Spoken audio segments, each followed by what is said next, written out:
It's a mazel tov to Cyril Rosenstern and his wife on becoming great grandparents for the first time. So it's always nice to have another first at our age.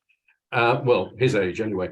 And welcome to people from Australia, South Africa, Israel, Ireland, throughout the UK. Have I forgotten anywhere? Please let me know. You will. Before we go Sweden. Sweden, I keep getting shouted. America. I will never forgive you. Thank you. Before we start with today's program, can I just ask you again, as always, put any questions you have for the speakers in the chat box. Today, Jonathan Goldberg is going to pick them up and feed them to Dan Gross. Fascinating speaker and subject. But before we go into that, let me give another plug for next week. We've got Dan Fox on. He's the national chairman of AJEX. And the title of next week's talk is going to be His Majesty's Armed Forces. Is this the most Jewish organization in Britain? Which is a fascinating and challenging thought. I'll come and talk to you more about that after our presentation today. But meanwhile, I've got great pleasure in introducing Daniel Gross, who is speaking to us from New York. And if you look at Daniel's Wikipedia profile, he's been everywhere. If you haven't, do have a look. He's been involved in a magazine called Strategy and Business Magazine. He's written for Newsweek, the New York Times, New Republic, Bloomberg, and loads more. We have him as an authority today on the Safra institution, and in particular, Edmund Safra. As on many more recent occasions, previous occasions, we're welcoming Jonathan Goldberg, who is going to be interviewing Daniel Gross. And if he's on, I'm going to hand over to Jonathan Goldberg and Dan Gross. And thank you very much, gentlemen, for getting up so early in New York to regale Abraham events. Now, have we got Jonathan? Yes. We have. Can everybody see and hear me? Is always my first question on Zoom. Excellent. I can. Thank you. Can. I'm not seeing Daniel, but I assume he's there. I'm here. Good. Hello, Daniel. Good morning. Well, okay, over to you, Jonathan. I'll hand over. Thank you, John. Today, I'm going to be talking to Daniel about this wonderful book that he wrote last year, A Banker's Journey, How Edmund J. Safra Built a Global Financial Empire. And this is actually the second time I've had the pleasure of interviewing Daniel, because we did the same gig in the Jewish Holocaust Museum of New York last autumn. That was a very successful day. And we did it there in the Edmund Safra Theater, a magnificent theater in that wonderful museum, which is at the very tip of Manhattan facing the Statue of Liberty. And if you haven't, you should go on your next trip to New York, let me say to the audience. And just outside, the museum is situated in the Edmund J. Safra Plaza in New York. So this is really one of the great philanthropists of ever, certainly of the 20th century. And Daniel has written this fascinating book about his life. And I suppose we might usefully begin, Daniel, with two of the quotes that appear on your dust jacket. One is a former chairman of the Security and Exchange Commission in America, Arthur Levitt, who says he was the greatest banker of the 20th century. The other is Paul Volcker, who was the chair of the Federal Reserve in America for 10 years in the 70s and 80s. And he said, through it all, Edmund was strongly motivated by personal responsibility. So you begin by telling us, why was he the greatest banker of the 20th century? Well, first of all, Jonathan, thank you. It's great to see you again. Thank you for doing this return gig. Thank you, everybody, for coming. Thank you to the Abraham Society, Abraham Events, for having me. Literally, I was in London literally all last week. I just flew back last night, and it's great to be with you. The cynic could say, I covered the banking industry in the late 20th century. There wasn't a whole lot of competition for greatest banker of the late 20th century, given what we saw happen in the US with the financial crisis, and England with RBS and so forth. But the case for Edmund being the greatest banker of the 20th century, it's pretty clear. He was born in Beirut in 1932. His father, Jacob, had a tiny bank in Beirut. And Edmund, in his lifetime, left home at 15 to start trading in Milan, moved the family to Brazil when he was 20, helped set his brothers up in business there. They created what is now the 6th largest bank in Brazil, Banco Safra. He founded as a startup trade development bank in Geneva, which many people in England know, started in 1959 as a startup, sold in 1982 for $500 million. Came to New York, started Republic Bank of New York in 1965, again, with $5-10 million of his own money. That grew to be the 11th largest bank in the United States. He then started another Swiss private bank in 1988 in Geneva, and he sold his 2 banks to HSBC in 1999 for $10 billion, the highest price paid for cash to any US bank to date. He did this while almost never suffering a credit loss, never having a bailout, cleanest balance sheets you would ever see, minting a personal fortune that made him a billionaire in his own lifetime, acquired some of the best real estate in the world, and along the way was the sort of preeminent protector, benefactor, savior at times to the Jewish communities of Aleppo and Syria, with which he identified, with Beirut, which is where he came from, and really anywhere in the diaspora where Sephardic Jews were trying to find new lives, find dignity, and move on after having been either exiled or having to flee. The returns on his stocks, as his companies were public held, 25% a year, typically compounded. Those are Warren Buffett-like returns. And I say in the book that for the Jews of Beirut and Syria, he was like a Warren Buffett, a Rothschild, and an Oscar Schindler rolled into one. And that's so the numbers support it, but also the sort of human stories that I discovered, not just in doing this book, but at the many events that I've done where people have come up to me and told me about how their lives were personally affected by him, not as only as a businessman, but as a philanthropist in our own lifetimes. Well, that's a jolly good summary, Daniel. And the story, of course, begins in Aleppo, now a pile of ruins, sadly, in Syria, but once the 3rd greatest city in the Ottoman Empire, as you describe it, after only Cairo and Istanbul. And the story begins there, although Edmund was born in Beirut in 1932, but the family were Halabis. The Jews of Aleppo, very distinguished. You yourself, I know, are a descendant of the Jews of Aleppo, a Halabi, and we have at least one in the audience, our own very beloved John Shweki, and I guess 1 or 2 others as well. I also guess, by the way, that we may have more than one person in this audience who banked with Edmund Safra in the Trade Development Bank in Geneva, but I doubt they'll be raising their hands too quickly for that. And we have a lot of Dweks and Tawils and Sephardi Jews from Aleppo who settled in Manchester, where many of your audience come from. So begin with the story of the family in Aleppo, please. Sure. And before, if you would indulge me, just a little bit about myself. Of course. I think Jonathan kindly mentioned, I've spent a lot of time as a business reporter, business writer. I've done a lot of books. That was, equipped me with the ability to understand what Edmund Safra's business career was like. But to understand Edmund Safra, the person, you had to have a deeper level. Now, my last name is Gross. That's my father was an Ashkenazi guy from the Bronx, but he was an only child. His parents died long before I was born. We really had no family on his side. The family we did have was my mother's family.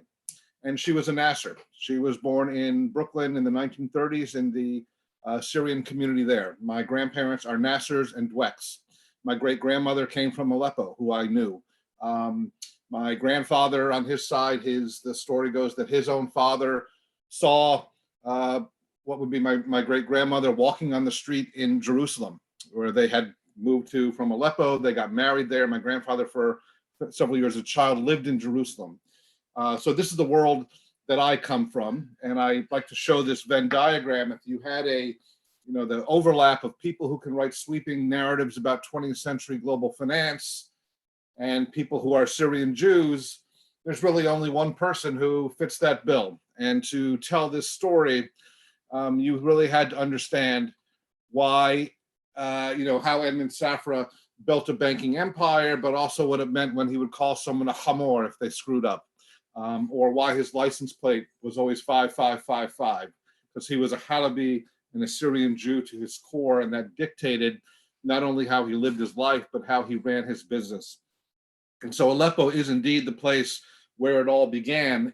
In the 1870s, 1880s, we first start to hear about Safra Freire. And I don't have to tell the people on this call, Aleppo is a legendary Jewish community, a continuous settlement from the times of the Bible. It's referred to as a Ram Tsova, the great synagogue, which dates to the 3rd century, the Aleppo Codex, which is this great ancient, essentially Torah scroll from the 8th or 9th century.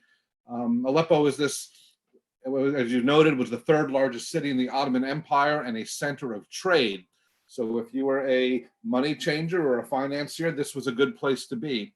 The Safras were doing this for generations, making short-term loans, providing financing to camel caravans. And again, in the 1870s and the 1880s, we start to hear about the 4 Safra brothers, one of whom went to Alexandria, one of whom went to Istanbul, one stayed in Damascus, one stayed in Aleppo, the other went to Beirut. And they were sort of like a mini Rothschilds of the Middle East for a few decades there. Yes. And he was enormously influenced by his father, Jacob. You describe in the book how whenever he had to make a big business decision, he would say, now, what would my father have said? And if my father would not have said yes, he wouldn't say yes either. And you cite a number of the wonderful aphorisms of the father Jacob. One I particularly remember: make $1 a day, but every day make sure you make $1. And also look a client in the eyes. If you don't trust him, don't do business with him. So tell us about the father and how it all began with him. So Jacob Safra was born in Aleppo probably around 1889. His father died when he was quite young, so his uncles took him in. So there were 4 brothers, and then there were 3 brothers and sort of Jacob. They sent him to Beirut. And then what happened is, after World War I, when the Ottoman Empire is breaking up, this idea of having a family company with outposts in all these different Ottoman cities essentially doesn't make any sense. They dissolve Safra Freire, and Jacob decides to move back to Beirut. Beirut, after World War I, was becoming this cosmopolitan, multi-sectarian, Europe-facing center of finance, great nightlife. The French were sort of in control. All the money from the Gulf was coming there. So he moves there in 1920 with his wife, Esther, who was a cousin of his. That was relatively common in those days. And this is a photo of them in Beirut with 6 of what would ultimately be their 8 children. In Beirut, he sets up a bank called Bank. The photo hasn't appeared yet, Daniel. Oh, you're not seeing it? I'm Okay, not hold seeing on. it. Is anyone else?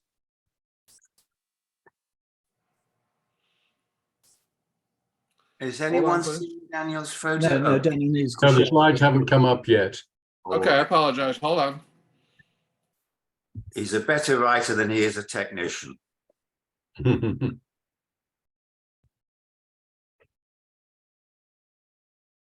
How about now? No, not yet. We're not there yet. Oh, Yes, we're there now. We've We're got thumbnails as well, Dan. That's all. Now we're clear. Great Okay.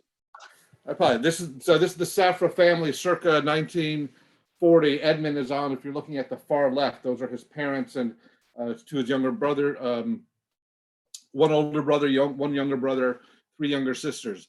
So Jacob Safra moves to Beirut, and on Allenby Street sets up the bank Jacob Safra, a contemporary, as Razilka referred to it, as a counting house down by the harbor. So it was a small financial institution. He would lend to merchants in the souk. He would lend to farmers. He would lend, of course, to other Jews. And again, when you think about how lending was done those days, you not only lent money to people you knew. Paying money back was a matter of family honor. There was no deposit insurance. There was no central bank. If somebody left money with you on deposit, you had better well be sure it was there when they got to it. And so that informed the type of banking you did. They lent against, they did trade finance. They did factoring. They would lend against people's harvests. This was not like, here's some money and for a credit card or for a mortgage for a house. And there was an intimate personal knowledge of those you borrowed from and those you lent to. And this notion of kind of constantly hedging risk. Now we speak about it in algorithms and systems and computer programs. The Safras had that embedded into their DNA from the moment they started banking. And what Edmund did in his life, and I think his genius, was to kind of globe around the world and build what turned out to be very large institutions based on the principles that he learned from his father, in this little counting house in Beirut in the 1920s and 1930s. And you quote Edmund as saying the book of banking was written 6,000 years ago, and the primary duty of a banker is to protect the assets of his clients. He also called banking, you say, a simple, stupid business. Yes. It's interesting. In the accounting world of banks, a deposit is a liability. Jonathan, I give you my $1,000. That's something you owe me now, right? Because you're sitting on that deposit. And a loan that the banker makes is their asset because someone owes them that money back. In Edmund Safra's world, he saw it as inverted. He loved taking deposits. He saw himself sort of personally as the protector and guardian of those deposits. And when you think about the world he operated in, we're talking 1940s, 1950s, 1960s, and what was happening to the Jewish communities, not only in Lebanon and Syria, but also Morocco and Egypt and Iran, and what we referred to as the suitcase generation, where people might have to leave on a moment's notice. What they most wanted or needed from their bank was the knowledge that their assets would be safe, that if you had to leave Beirut and show up in Brazil or Argentina or Paris, that you would be able to have access to the assets that you had built up. And that is a lot of what he sort of provided to a big portion of his clients and what he thought his role was as a banker. And so if you're doing that, if you are on the hook for providing people with assets to their money, you are going to make certain types of loans. And the loans he'd like to make, as I said, were trade finance, but also, as he built a global network, lending to governments, which always paid back their debts, doing guaranteed loans that were guaranteed by the Export-Import Bank or the World Bank. They paid a lower interest rate, but then he wouldn't have to worry about them sleeping. He wouldn't have to lose sleep about worrying about getting paid back. He did a lot of business in foreign exchange and, of course, gold, which many New York banks regarded as a sort of primitive endeavor. Why would you be involved in gold, especially at a time when the price was fixed? The Safras always had a very large global business in gold and even moving banknotes around the world. These were sometimes low margin, unsexy businesses, but they were vital to the plumbing of the global financial system. And if you knew how to do them, you could do them, without, there was no risk involved. And so that was, again, one of the sort of inputs into his philosophy of how you do banking. Yes. And you quote him as saying that he would never be seen dead in a casino, and he would never allow his employees to be seen in a casino, because he used to say, who would bank with somebody who gambles in a casino? Is that right? Yes. And I think, again, someone said to me at one of the events, that in the Syrian community, we don't have aristocrats, like sort of the Rothschilds or the Warburgs were, but we have the Safras. And there was a sense of noblesse oblige about this family, that they were among the leading families in the community, among the leading donors. And again, as a banker, you had a particular responsibility to sort of show probity. But beyond that, it was also about dressing the part. He was always seen, he had, sort of 20 versions of the same navy blue suit that he had made from the tailor in Milan, which was the same tailor his father used. He was, formal at all times, courtly in his manner. The documents, I had access to his personal and family archives of letters going back 40 and 50 years. And there are letters of him like writing to someone in Beirut that he had heard that someone came in and had to wait 10 minutes before being seen. And he was admonishing them, chastising them, saying, you have to treat, even the person with the smallest account as if they are the person with the largest account. So there was a kind of old world, courtly formality vision of what a banker should look like, talk like, relate to his clients that he kind of, absorbed as a matter of course from his father, but sort of instinctively and intuitively sort of knew how to do. So really today you bank with a call center in India, but he kept it close and personal. Very much so. At my, I've done, this is probably the 15th or 16th event I've done, including, event in Brooklyn with 500 Syrians. And I kind of always go and ask people, how many people in the room knew Edmund Safra? Raise your hand. How many people worked for him?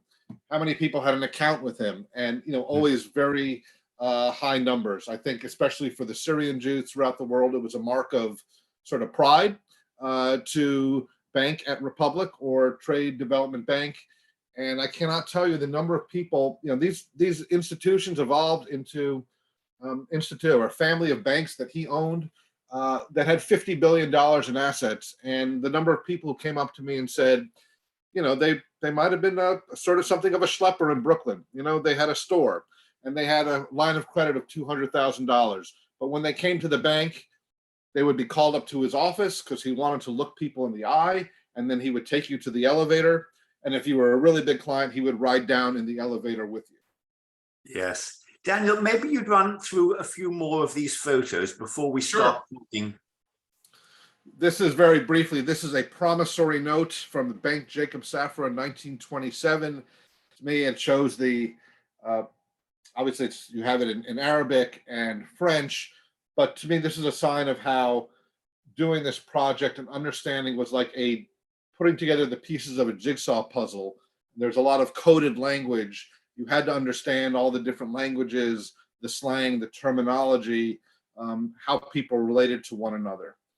A big theme was how this brief interlude where they were in Beirut and Lebanon that had a sort of charmed life for a period of years where the Jews were very much part of the establishment.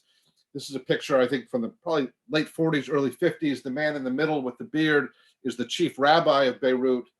To his left, to our right, in the sort of tarbouche is Jacob Safra, and the man in the sort of light suit on the left is Pierre Gemayel, one of the founders of the Phalangist Party.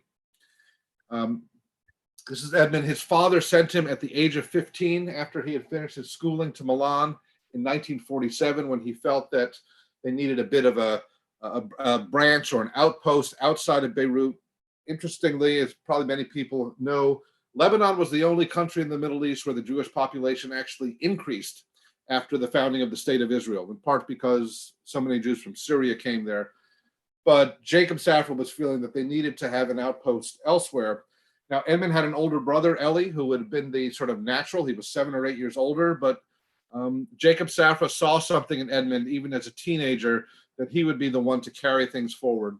He was just always stop mature. there, Daniel. Yeah. Just let's hold this photo, if we may, because I want to come in there with the journey to Milan. Because as you say, at the age of 15, he was sent to Milan really to start the family business there and to make his fortune. And this photo, he looks about 35 to me, but in fact he's 15 or 16. Is that right?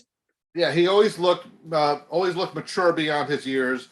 Was always dealing with men and adults essentially as a teenager. And it sort of carried through. I think if you saw pictures of him in his 30s or 40s, he looked like he was in his 50s and 60s. So this is him in Milan, as really a yeah. teenager, looking, beautifully dressed and suit and tie.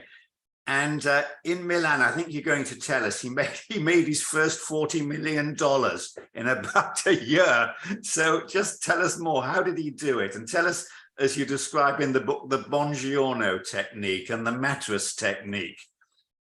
So his father sent him at the age of 15 to Milan. In Milan, there were a handful of Syrian Jews, people they knew. There were banks that they had relationships with. He sent him with a chaperone, a guy named Jacques Towel, who was 19 years old. And they set up shop in a hotel and start trying to do foreign exchange, gold deals. The main thing he was able to do, if you think about it at the time, gold in Europe after the Bretton Woods was fixed at $35 an ounce. The London gold market was closed until 1954. So nobody was trading gold in Europe. There was no one to trade with.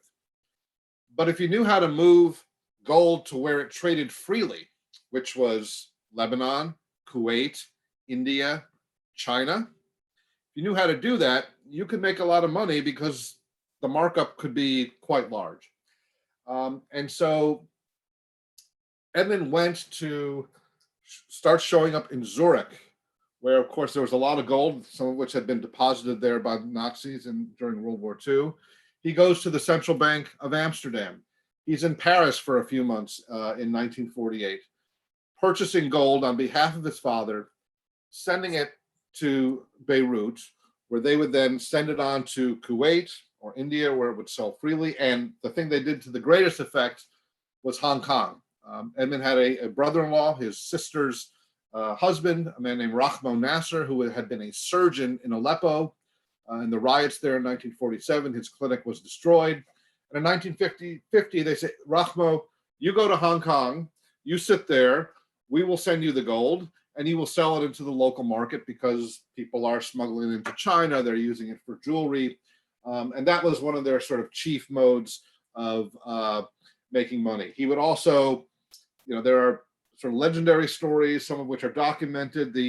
There's the Franz Josef Thaler and the Maria Thaler, the sort of gold coins from the Habsburg Empire, that in the Arab world, the coin with the face of the woman traded at a slight discount to the coin with the face of the man.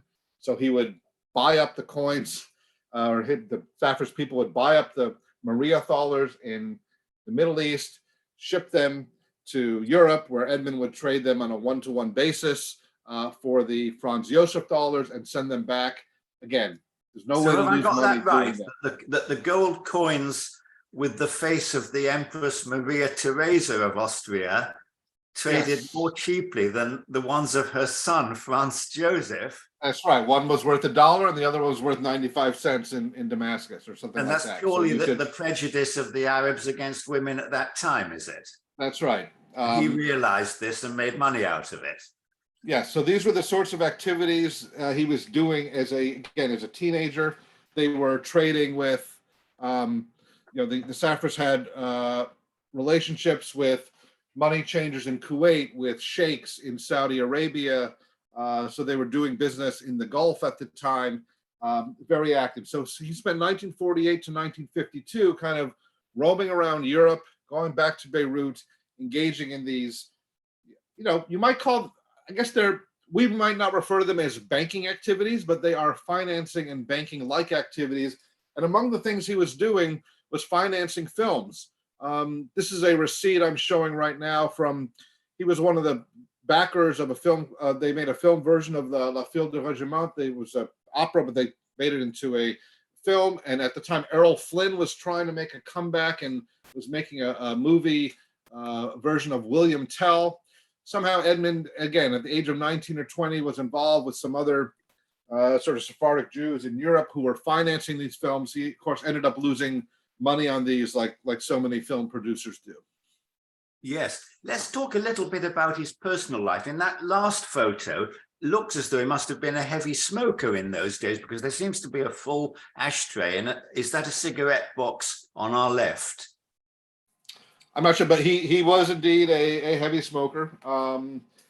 He, as you said, he didn't go to casinos, but he was certainly a bon vivant. He would spend the summers in the south of France, where he liked to, water ski and rent yachts. Again, he was in perpetual motion through the 50s and 60s, a member of social clubs everywhere he lit. I talk in the book a lot about his, the sort of filial piety, right, of what was expected of him as a son and as a Safra and as a Syrian Jew. And he was so faithful to that in so many ways, the way he did business, naming things after his father, assuming a role in the leadership of the community.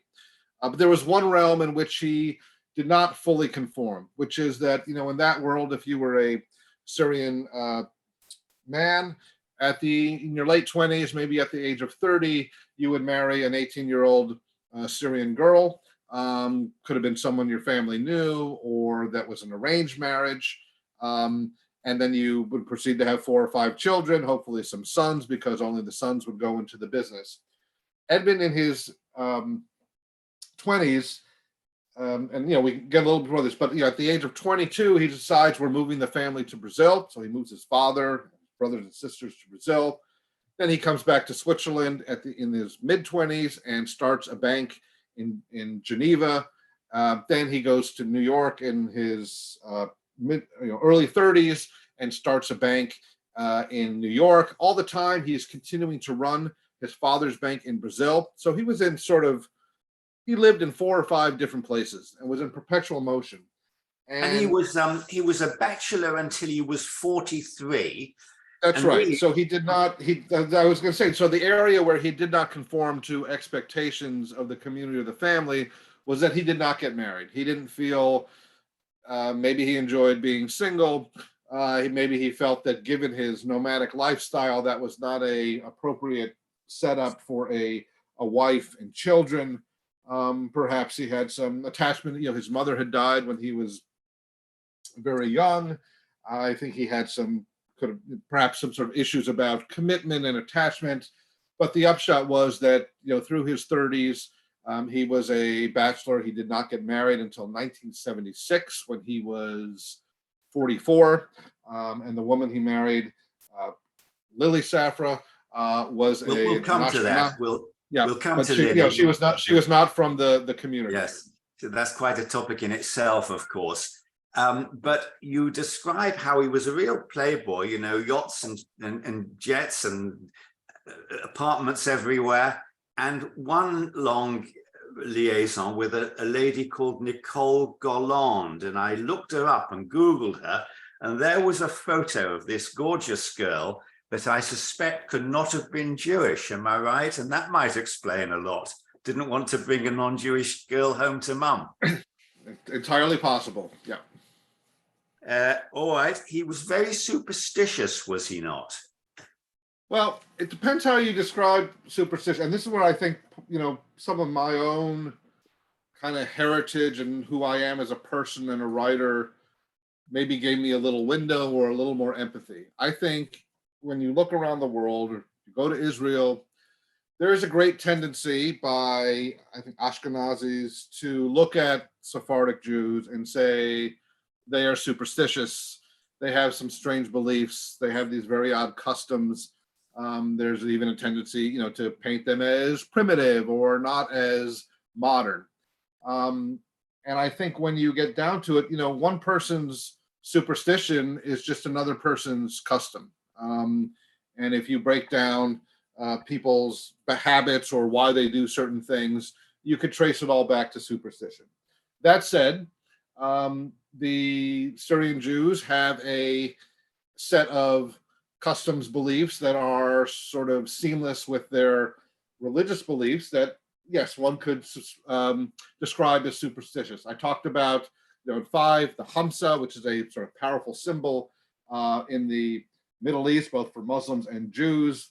The number 5, sign of kind of good luck, warding off the evil eye.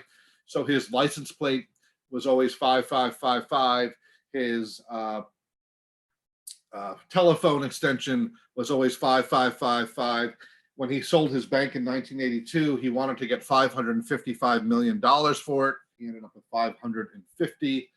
I learned since the publication of the book, someone came up to me at an event and said, did you know that at the bank in New York, there was a department they referred to as the 555 department? And this is where he would give jobs to people who really didn't have any skills. Many of them were refugees, and he would pay for their salary out of his own pocket rather than from the banks. He carried around amulets in his pocket, and his pants pockets were specially tailored so they could contain them. It could be a coin, a dollar bill, a piece of jewelry that he carried around with him. He preferred to do deals. This is why I love doing these things in synagogues, because I always get to see if the rabbis know what they're talking about. He preferred to do deals on a Tuesday. And the reason is that in Genesis on Tuesday, Adonai says, and God saw that it was good. He says it twice on the third day and only once on all the other days. So that's seen as an auspicious day. Well, it certainly worked for him. And I say it certainly worked for him, this being superstitious. And it's right that this handsome man, playboy, non-Jewish French girlfriend, laid tefillin every day all his life. Yeah, and one of the events I did, a woman came, and she was his personal assistant for 15 or 20 years. And yes, she attested to me in person that he would come in and ask for she would have to stand there and hold his tallis and make sure he had his tefillin every day. When he sold his bank to American Express, it was Monday, the 17th of January. They were very close. It was getting late at night. And he said, no, we have to wait till 2 a.m. because he wanted to sign it on the 18th. 18th, of course, being the symbol of Chai. When he gave money to people, the files and files I found of him giving, money, not just to synagogues, but to someone who was getting married, someone who just was down on their luck. People would write him. You would often instruct people to give $101. I believe that's because the Hebrew, the angel Michael, that the numerical value of those letters is 101. He believed he could never say no to rabbis. He felt it was very sort of bad luck. He had a remarkable respect for the authority of rabbis. And so all these sorts of things that are those superstitions? Sure. Are they customs and habits and beliefs? Yes. Are they practices? All of the above. Just run through some of the other photos and then we'll move to one or two other topics. Now, what's this? Great. This one is to your point of him always looking older than his years. So he moves the family to Brazil. In 1952, the family's apartment is ransacked in Beirut. There's a bomb at the Alliance school. They feel the need to leave. And the U.S. wouldn't take immigrants from Lebanon at the time. It wasn't easy for them to come to Europe. So he decides we're moving to Brazil. Relatively open to new immigrants, even though it was a closed economy. So he moves the family there in the mid-50s, and very quickly, he's not a citizen there, so he can't open a formal bank, but he engages in all sorts of financing activities. They get into jute and cotton production. And this is a photo of his Brazilian passport. So he does take citizenship there. And you see at the top, it says profession, it says comerciante. In other words, a merchant, a trader, not a banker. And again, in this photo, he is, probably in his late 20s, but again, looks substantially older than his years. Well, he's got to be, he's got to be just 20 because he got this. Well, I think this photo is probably from the 60s, right? Because he didn't get his citizenship till, after several years after having, I would guess he was like in his early 30s. Right. This one is a photo for those of you who've been to New York. This is called the Knox Building. It's on 40th Street and 5th Avenue, right next to the New York Public Library. And the story goes, Edmund was looking for a hat and ended up buying this building. So he was in New York in 1963. He bought this for about $2 or $3 million. I have the document showing that it's probably worth several hundred million now. And he, how some of us decide maybe we're going to live on top of the store. At the top, he built a penthouse apartment, and on the ground floor was where he opened the first branch of Republic Bank. And if you go there today, those smaller buildings around it are gone, and in its place, wrapping around that is a 30-story glass tower, which he built in the 80s as the headquarters for Republic Bank. And it's a perfect melding of this sort of old and new.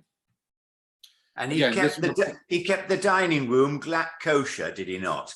He did, and if you look, it's probably the only bank, the only large bank where there is a an little alcove for the mezuzah. Edmund loved, he couldn't believe. Part of the story is his ability to thrive and exist in different commercial contexts. So he had this little bank in Brazil, he could thrive there. In Beirut, he would be speaking Arabic to the people on the street. In New York, he could come in a year, Senator Robert Kennedy shows up at the ribbon cutting. And this kind of bank, it was a consumer bank. They were getting deposits from middle-class people in Brooklyn and Queens. And here, he could tap into the kind of great American marketing machine. One of the things, if you talk to people about Republic Bank, they call it the television bank, even to this day. And the deal was, in the late 60s, banks, they all had to offer the same interest rate. So you come in and give a deposit, you can't really compete by giving a higher interest rate. You could also not really compete by giving people a big premium. There was a $10 limit. So that's why the cliche, you open a bank, you get a toaster. There was a regulation that said you can only give something worth $10 of value.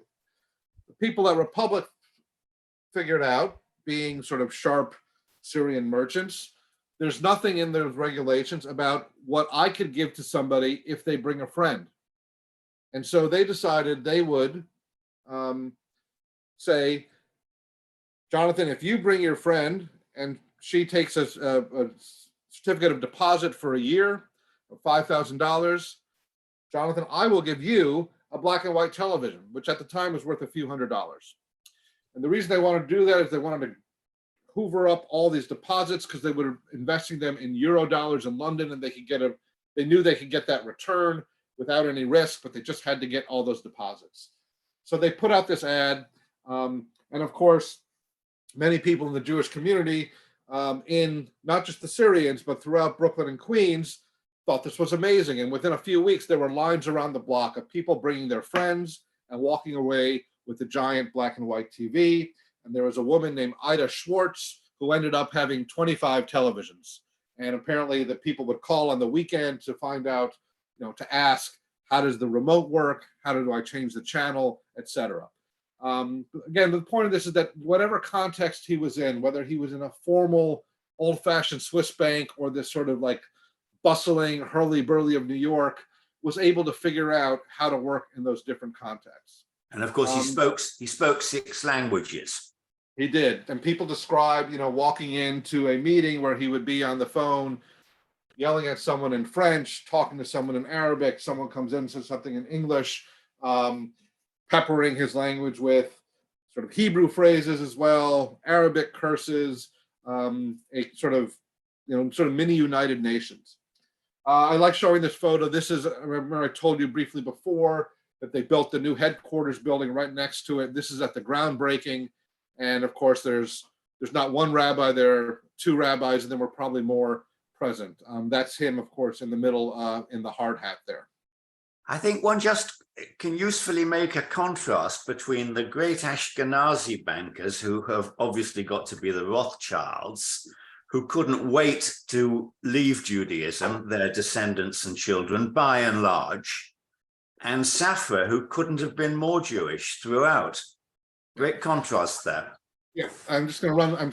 I apologize for rippling through these. This, can you see that now?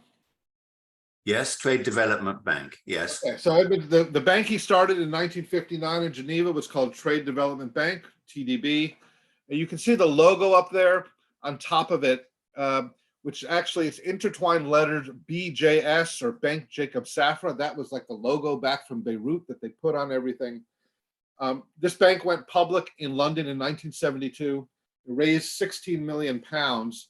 And at the time, it was the largest post-war public offering in London to date, that they had seen since pre-war. There's all these articles in the FT about this exotic offering. And of course, there's some correspondence about who is going to take it public.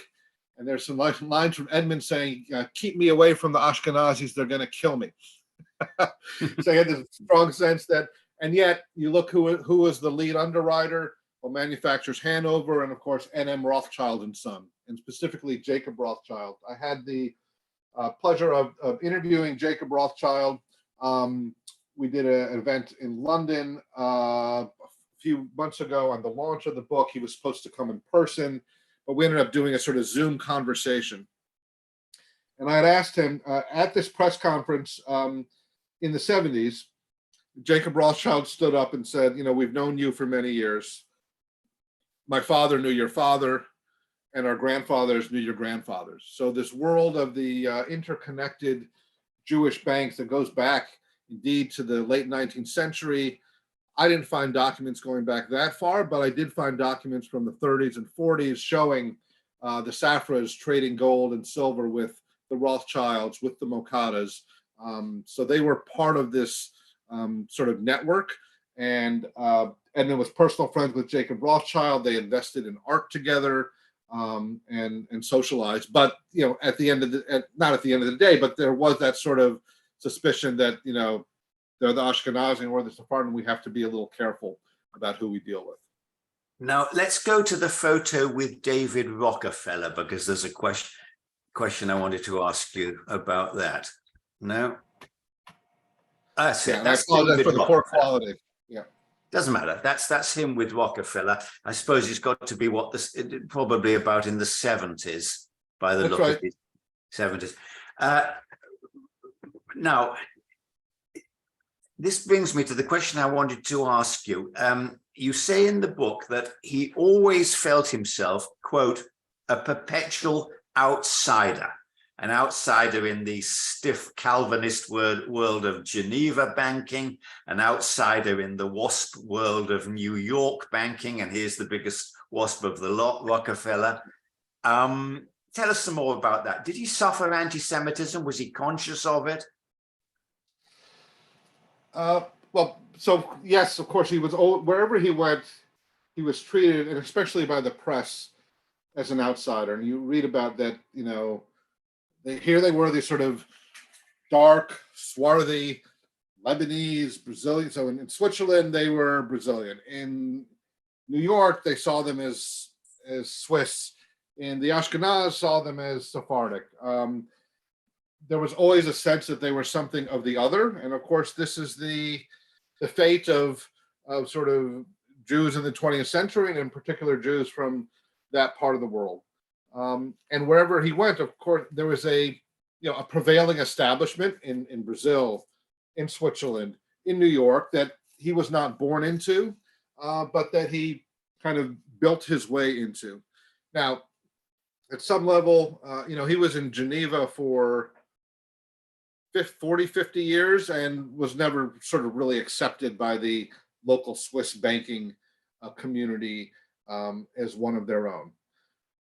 There was always like suspicion attached to his name. And again, part of it was because he's from Lebanon, Jewish, he's a private banker. They didn't understand how they made money because they did different types of lending. I was speaking with a sort of one of the biggest private equity people in the world, someone whose name everybody would recognize. And I said, did you know Edmund Safra? And his response was, oh, very secretive, very secretive. Even though his banks were publicly held, they reported their quarterly results every quarter. They told you exactly how they were making their money. There was this sort of perception. Now, some of that, I said, I think was down to the Jewish angle. Some of it was down to the Lebanese angle. Some of it was down to being a private Swiss banker. One of the interesting things, and I don't know if there's anybody on this call who was from Beirut, but I've met several people who were, they said, I didn't leave Beirut because of the anti-Semitism. I left because of the war, or the civil war. So it wasn't, I don't think, necessarily that crude sort of, we won't do business with Jews, we're boycotting Jews, we are doing violence against Jews, as you had sort of in Europe in the 30s and the 40s. So it wasn't that type of anti-Semitism, but it was more that sort of suspiciousness of the outsider and the willingness to believe that they were up to something fishy or no good, or that they were secretive because they were different and they had an accent.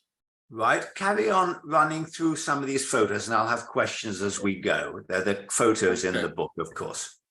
Yeah. As I said, I think you were sort of trying to draw a distinction between, I'm now reading a book about the Sassoons as well, right, which is the great banking dynasty out of Iraq that went to India and Hong Kong, and then I think within a couple generations pretty rapidly assimilated. The line people use about Syrian Jews is that they acculturate, but they don't assimilate. In other words, you put a Halabi in Panama or Brazil or London or France, and they will learn the language, they will understand how to do business there, they will integrate, but they will not assimilate, they will not lose their identity. And that's true of my sort of family here in the Brooklyn and New Jersey community, where they've been here for 100 years, 120 years in this country, and they all still live in the same neighborhood. He had a very fierce and strong connection to his Judaism, to his rabbis, to the Syrian and Lebanese Jewish communities, even though, in his daily life, he would not, he didn't wear a yarmulke. He kept Shabbat, but he was not as perhaps maybe dogmatic as others were.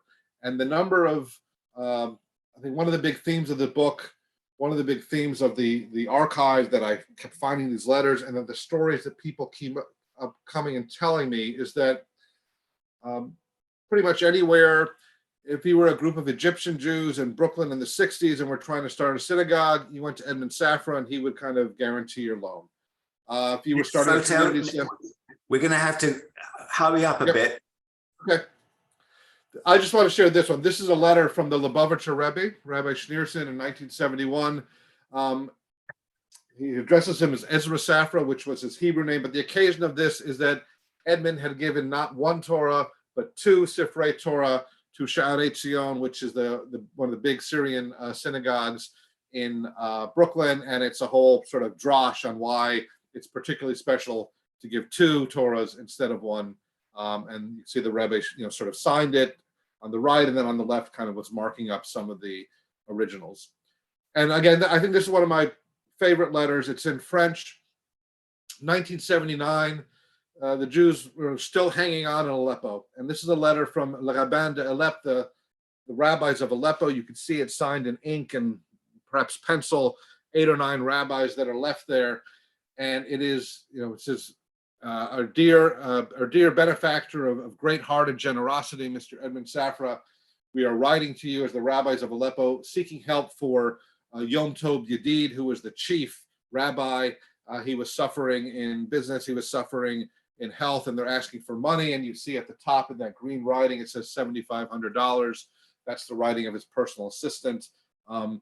Literally hundreds of documents like this that are peppered throughout the archives. So that's what they got, presumably, 7,500. Yes. Yeah. Right. Next one. And The this photo, is Edmund, Lily Safra. They were married in 1976. She had been married a couple times before and had children, so they did not have their own biological children. She was a partner to him. I would say he was ambitious from a business perspective.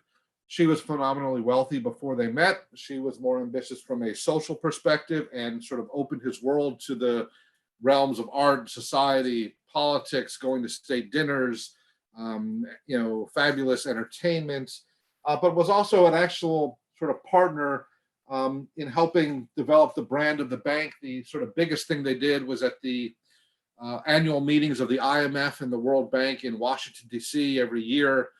Republic Bank would throw a reception for 3,000 or 4,000 people. They would take over one of the museums, and Edmund and his brothers would stand there and, would file through finance ministers, bank CEOs, friends, people from, all over the world would come from this, and sort of Lily would have sort of planned these events in meticulous detail. So she wasn't simply putting on sort of dinner parties for him or taking him to the opera. She was also sort of part and parcel of maintaining the sort of image of the bank.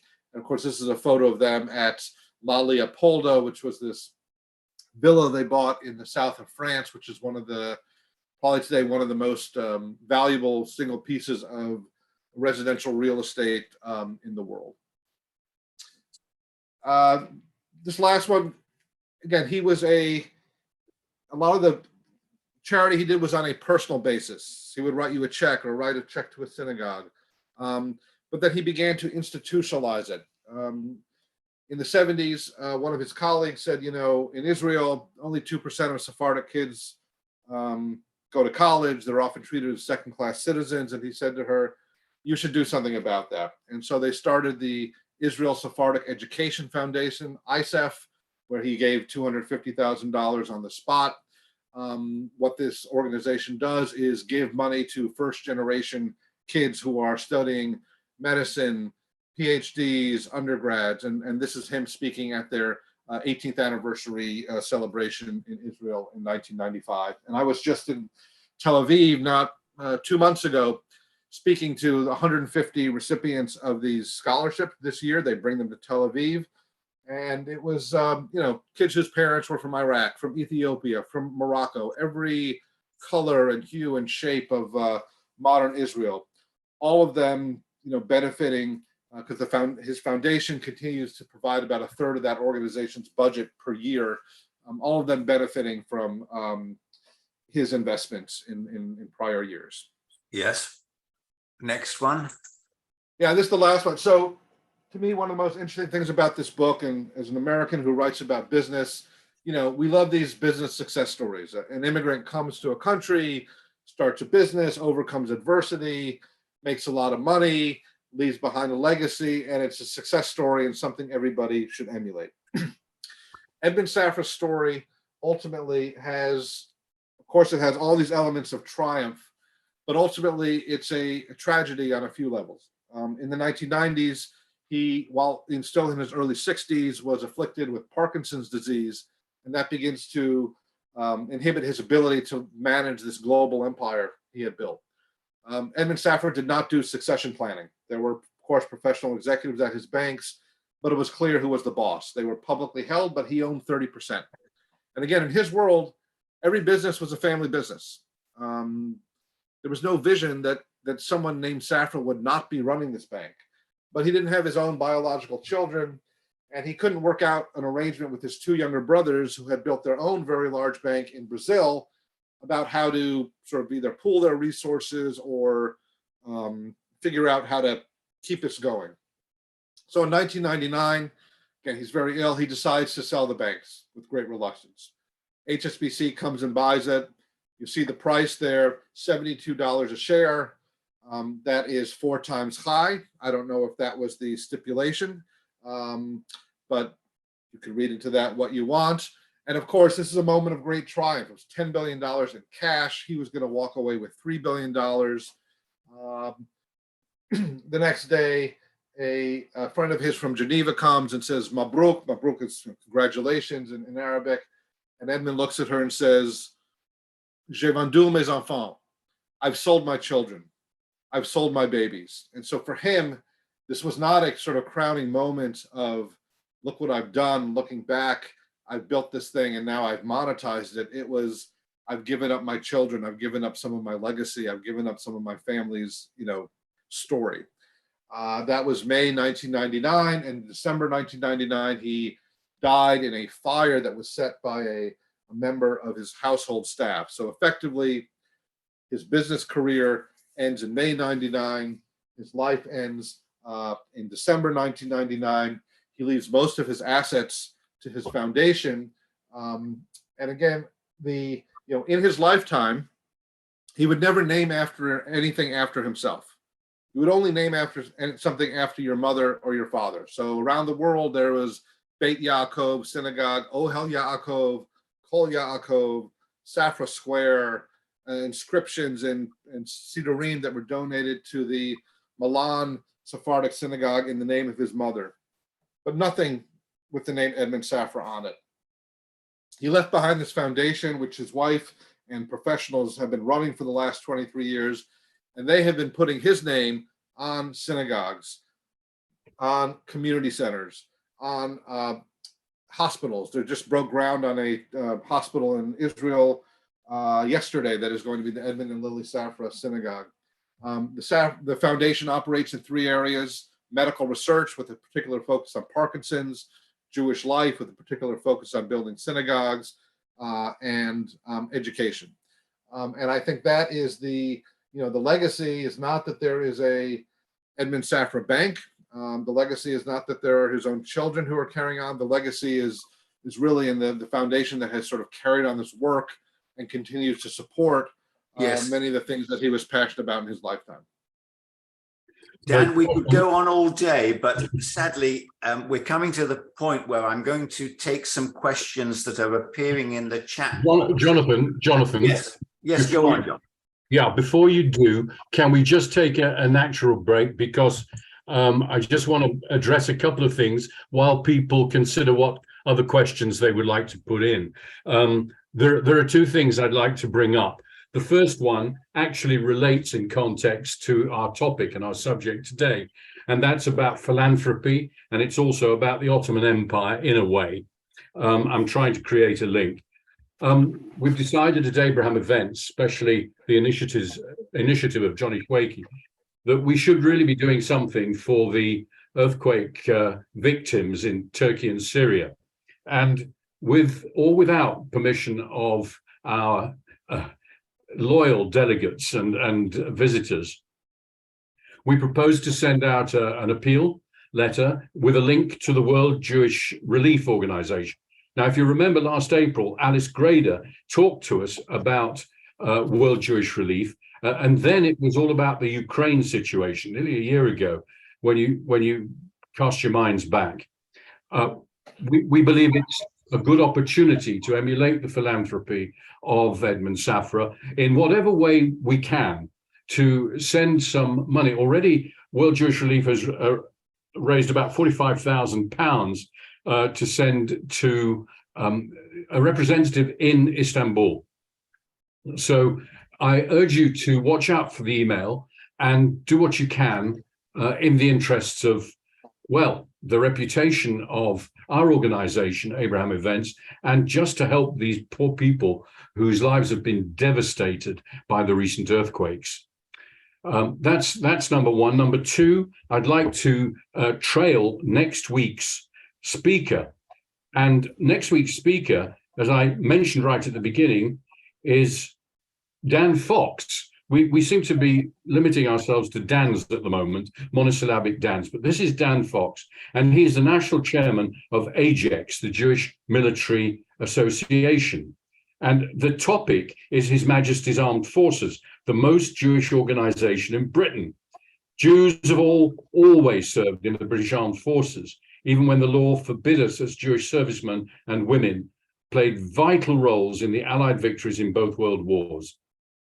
So some questions that will be addressed next week, the 17th of December. How and when and where have Britain's Jews served? Why was AJEX formed? What does Torah teach about such a national service? And how are Jews serving today? So yet another fascinating topic, quite different from today's. So please, listeners, audience, look out for the email, which is on its way to you, about giving you the opportunity to donate to World Jewish Relief for the earthquakes, the relief of the people who've suffered in the earthquakes. And tune in next Friday at the usual time, wherever in the world you are, to hear about about AJEX. Okay, thanks for listening. I'm going to hand you back to Jonathan for about maybe 5-10 minutes. We have a few questions in the chat box. Over to you, Jonathan. Thank you, John. So here we have Daniel. There's so much, and people are just going to have to read your book. There's so much you could tell us.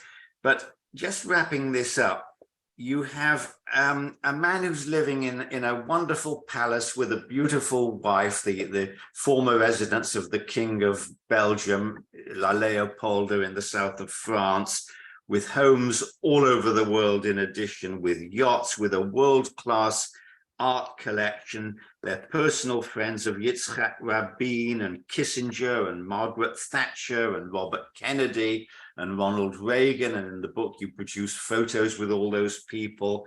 A private man who very rarely gives interviews and never appears on television. With all this, do you actually think he was a happy man? Very much so, yes. He was not... I remember somebody sort of my age who knew him because he would see him at a minyan that was in a Sephardic minyan in a hotel in Manhattan, and said he always seemed to be such a jolly guy. In other words, his demeanor and presentation was not someone who was carrying the weight of family expectations, carrying the weight of all his depositors and his employees. He seemed to wear that very lightly. He was a person of like enthusiasm, was always kind of engaging in campaigns and enlisting people. Let's go do this. So there's a kind of a great energy and I think sort of positivity of spirit about him. I don't think he was the only hints of sort of self-pity or that sort of thing were very late in his life when he was essentially crippled. When Parkinson's sort of, he was was having difficulty speaking, he was having difficulty moving. And some moments where there was a moment where he said, life as it is a chada. Chada, which in Arabic means shit. But that was like, again, I looked at hundreds of interviews, letters, etc. That was really that sort of one moment where he was very ill and unable to figure out a path forward for his banks that he felt he was going to have to sell. But I would say in his day-to-day life that he wore all these obligations very lightly. He was a private person in the sense that he didn't like to be on television, have a lot written about him, but among his colleagues and his customers, he was gregarious. People tell stories that he would call them on the weekends and say, "Hey, what's this client doing up to?" And their response was, "Edmund, it's Sunday. They're not doing anything." For him, his life was the bank, and his family was the bank. Yes. Right. We now have a number of questions, and if I can't favoritize my own sister, who can I favoritize? So Sandra Levi asks, and I know it's a big topic, but you're going to have to try and do it in a few sentences, Dan. Okay. We're going to see whether you're good at Tracy now. My sister asks, what about his suspicious death? Okay. So in the book, I deal with this in the final chapter. For those who don't know, in the December 1999, one of his residences is in Monaco, where they live in a top 2 floors of a very secure building. And what happened was the following. He had a male nurse. He had round-the-clock care, multiple nurses working for him. There was a male nurse an American who had been in the army and probably had PTSD, who was insecure about his place in the household. The other nurses made fun of him. He thought he was going to get fired, etc. This guy decides he is going to prove his worth by staging an attack and fending it off. And so in the early morning, he stabs himself with a knife, sandpapers his face, tells the house it's like 4 a.m. There are intruders. He sets a fire in the waste paper basket to set off smoke alarms and alert the first responders. Goes downstairs, says, "I've been attacked," etc. What ensues is either a comedy of errors or a set of tragedies where the Monaco first responders don't know what to do. He had a crew of sort of former Mossad security guards at the villa 20 minutes away. When they show up, the Monaco police, instead of letting them in, arrest them, put them in handcuffs. They can't figure out how to open the mechanical shutters. Lily Safra is evacuated immediately. The nurse who set the fire told Edmund, go into this room with one of your other nurses, such like a dressing room. And he has a cell phone. He refuses to come out. They tell him, you can come out. No, there are intruders. He refuses to come out because he's fearful there are intruders in the building.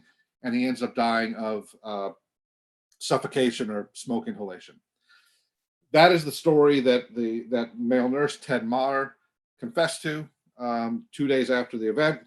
He had a trial. He had appeals. The evidence was adduced. There's mountains of testimony, all of which I've read. As far as I'm concerned, that is what happened. There are, if you read Dominic Dunn in Vanity Fair, who wrote a sort of conspiratorial-minded piece about it. This guy Maher, since getting out of jail, has written a couple of books with his lawyer alleging there are Russians involved, there's the Mossad involved. There's no evidence that things happened other than this was a single attack by this guy. There was camera footage. There's no sign of an intruder. So I go on sort of the facts and what is written and what has been proven in court. And that's essentially the story that I have in the book. Thank you. That's a very good summary. And next, Henry Fox asks, and here again, you're going to have to summarize because I know the answer. Henry Fox asks, we've heard today wonderful things about the family. Were there any major business controversy? And that, of course, brings us to the Amex, the American Express, who tried to smear him. Tell us about that. Right. So this is an episode I cover in one chapter, but there's an entire 500-page book written about this chapter in American's life called Vendetta. And even 30, 40 years later, it is insane. It's often what I say is that people know how Edmund Safra died. They know how he was attacked in this episode. They don't know much about his life. In a nutshell, he sold his Swiss bank to American Express in 1982. They wanted a big private bank. The deal was that he would, sort of keep working for them. And the idea, Edmund Safra was like a king in his banks. American Express was this American matrixed organization, and they sort of thought, okay, Edmund, you're going to run this unit for us. Within a year, they've fallen out. And he has a 5-year non-compete. So it's very clear that in 1988, he is going to reopen a Swiss bank in Geneva, and all his Sephardic clients are going to come back to him. American Express sues in Swiss courts to try to stop him and fails. And the CEO of American Express is essentially like, all right, well, let it go. He's going to do what he's going to do.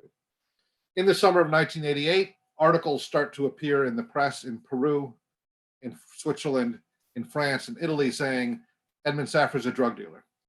Edmund Safra is involved with the Medellin cartel. Edmund Safra is involved with the Iran-Contra affair. And they keep popping up in Argentina, Brazil, et cetera. And for someone whose name meant everything, this was a grievous wound.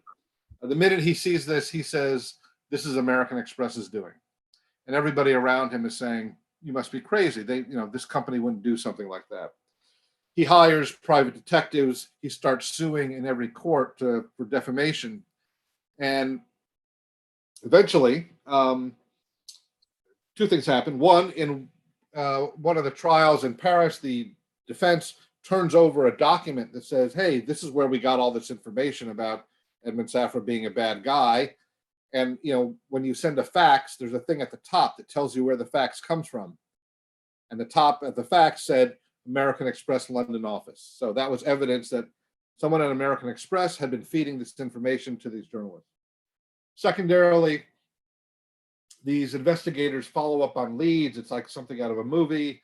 They find this guy named Tony Greco, who was like a low-level mob and FBI informant in Staten Island, New York. They're going through his trash. They're trailing him because people said this is the guy who's been giving people these dossiers.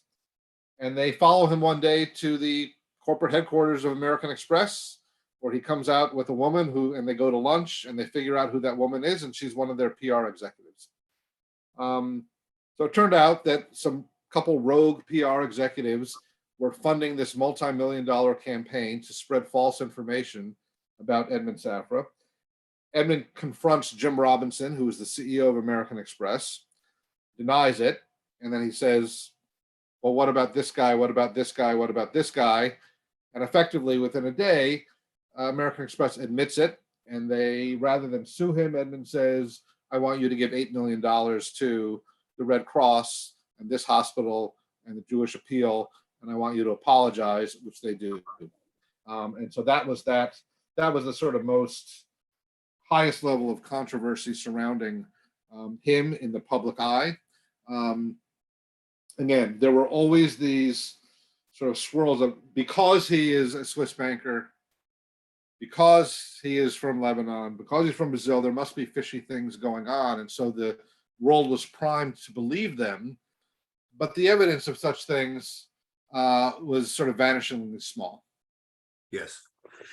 Of course, he was only 67 when he died, so tragically. He was buried with great pomp and ceremony, but in Geneva. Why not in Jerusalem? His older brother, Eli, was buried in Jerusalem. His father was buried in Brazil. His mother was buried in the Jewish cemetery in Beirut. So I don't think there was a sort of family plot in Jerusalem. Why, I obviously he had lived in Geneva. That was where his main home was. He had died in Monaco. That was obviously in Judaism. You try to bury people within the shortest amount of time. And, the feeling of his wife that she preferred that he be buried in Geneva rather than Jerusalem. Of course, he had rather an odd relationship with Jonathan. Can I? Sorry, yes. I got to come in again. We're actually well over time. I'm not saying we need to finish because the subject is so fascinating, but I think we ought to be drawing it to a close. We've still got a lot of people online, but we do aim to finish normally about 12:30. So can I leave it to you for maybe one more question, or a question from the chat? Yes, of course, John. Yes. And then forgive me for sort of stamping on this, but I think we should leave them wanting more. Okay, fully understood. So, Jonathan, to ask you. Jonathan, can I interrupt? Yes, please. Go on. I see in the comments there's someone who wanted to tell briefly about one of their own meetings, and I think this is one of the sort of features that I love the most about this. There are always people who pop up and say, "I knew him in this context." All right. So maybe we can just hear briefly from. So it was Omek who was asking if he could tell us two. Maybe tell us about one. Okay, fine. All right. I met Edmund Safra a number of times. I'm a lawyer, and I had my offices in Mayfair, a few hundred yards, both from his first offices at the top of Audley Street and Grosvenor Square was Trade Development Bank, and then Republic when it was in Berkeley Square. And I used to get invited every so often by his managers to come and have lunch there. But when I met Edmund, and I've introduced him to some of my foreign clients, when I once popped in there with a foreign client, he presented me with this. I don't know if you can see it. Can you see that? Yes, I can. So what it is, it was a sign. He'd actually purchased the Einstein theory of relativity notes, which Einstein had written out. He published about 100 copies of this book and gave it out to one or two, his customers at the bank. But he donated the actual, originals to the Jerusalem Museum. That's right. Which I thought was really a nice thing to do. I say he gave me a signed copy. Thank you for sharing that. Just out of curiosity, when I was sitting in the offices in Audley Street with one of my foreign clients, and he said, "Look out of the window," to my client. "What can you see?" And my client said, "I can see the American embassy in the top left hand. I can see these sort of blocks of flats, expensive flats." No, he said, "What you can see are mountains.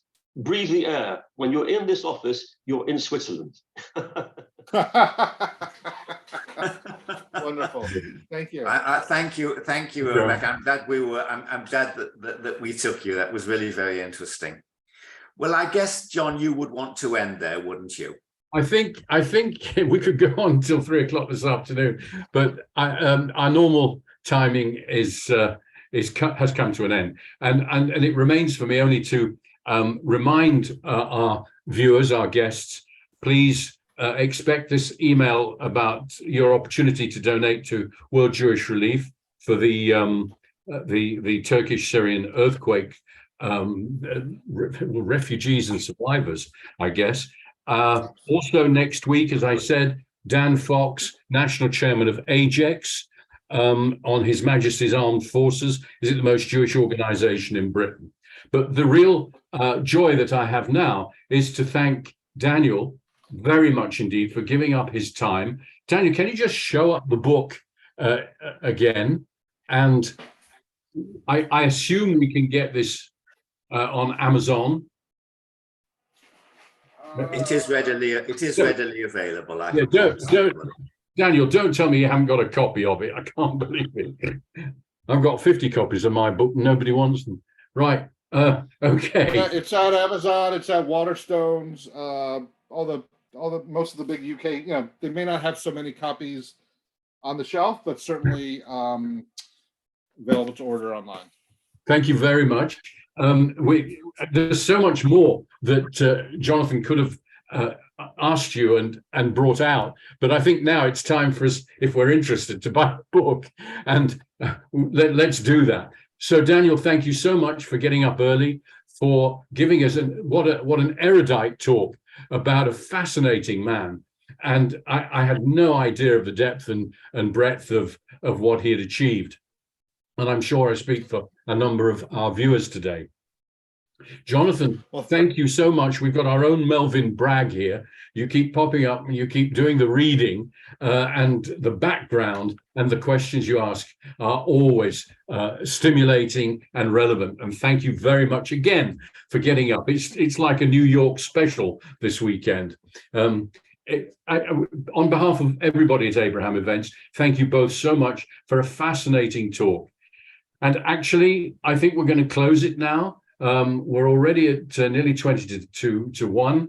Thank you all for logging in from all over the world, and look forward to seeing you all next Friday, same time. And maybe just show an appreciation for our speakers today in the usual way. The silent clap. Thank you very much, everybody. Shabbat Shalom. I look forward to seeing you again next Friday. Thank you. Shabbat Shalom. Thank you. Thanks for having us.